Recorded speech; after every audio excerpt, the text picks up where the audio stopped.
મારી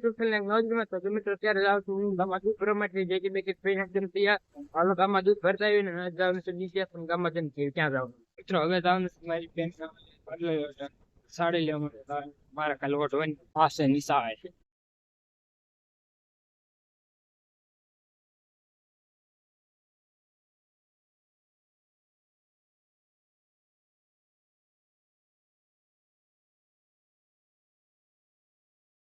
દૂધ ભરીને હું જઈશ મારા બેનના ઘરે સાડી લેવા માટે કારણ કે કાલે મારે ઓઢ હોય એટલા માટે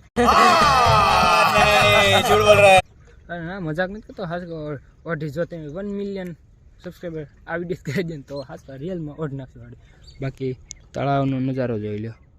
એકદમ મસ્ત સૂરજ દેવતા જો દેખાય પાણીમાં તળાવ થોડુંક પાણી રહ્યું હવે મેં તળાવમાં આપણને હા બોલ જોડે જો ગાડી ઉભી રાખીને આપણે બોલ લેવા હેઠા ઉતર્યા હતા ત્યારે બેનના ઘરે પહોંચી ગયા છે જો અહીંયા બાંધી છે આપણી મોરલી અને જો અહીંયા બાંધી છે ભૂરી જો રોસનો રખડે છે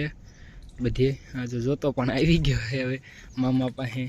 હાલો તો આપણે ગલુડિયા જોઈ બોર ખાઈ નાખી જોઈ લો અહીંયા કેટલા બોર પાક્યા છે આખી બોડી જ ભરાઈ ગઈ છે બોરની પાકલ એટલે તમે આવી આપણે ખાવા ફાઇનલ મારા બેનના ઘરે થઈ ગયા છે ને હવે જો મિત્રો આપણે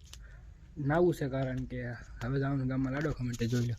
અને આપણે ગરમ પાણી નીકળતા જોઈ લો આ ઠંડા પાણી નાવીશું તો મારી હાલત કાંક જો આવી થશે જોઈ લે આવી હાલત થવાની શાક તો હાલો પણ વાંધો નહીં ઠંડા પાણી નાહી નહીં તો ઠંડા કુલ પાણી નાહી નાખીશ અત્યારમાં મજા આવી ગઈ ઠંડા પાણી નાહવાની હવે તૈયાર થઈને જઈ રહ્યા છીએ નિલેશભાઈના ઘર બાજુ કારણ કે આપણે જવાનું છે લાડો ખાવા ગામમાં આપણે તમને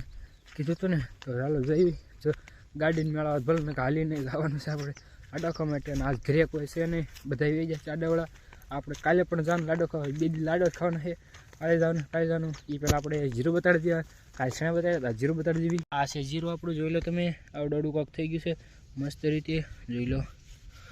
પછી આપણે જે તમને સરખું રીતે બતાડી દઈશું અત્યારે ઉતાવળ છે એટલે આવી રીતે બતાડી દેવી જો મિત્રો આપણે ગામ પહોંચી ગયા છીએ અહીંયા તમારે દર્શન કરો ચાલો હવે જઈએ આપણે માંડો છે બસ જોતા બીજે વાગે છે તો ડિસ્કો જોતા આવી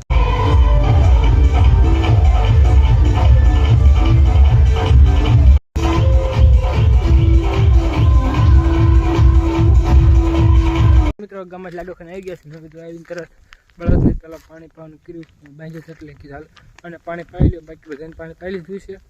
ચાલો બળદને પાણી પાઈ લીધું અત્યારે હવે આવી ગયા છીએ આપણે ગા ચારવા માટે મિત્રો હવે ગા બાંધીને આવી જશું ને હવે જો આજે ઘરે બન્યું હતું ચોળીનું શાક તો મેં કીધું આ વેસ્ટ તો ન જવું એટલે જો તમારો ભાઈ બેસી ગયો છે ખાવા માટે ઉપાડ લે હાલો આટલું ચોળીનું શાક છે બધું ઉપાડ લેવું અત્યારે હવે વાડીમાં ભૂંગા તગડીને હવે જઈશ દાદા તો બસ મિત્રો આજે આટલું જો વિડીયો પસંદ લાઈક કરો શેર કરો સબસ્ક્રાઈબ આવડું બાય.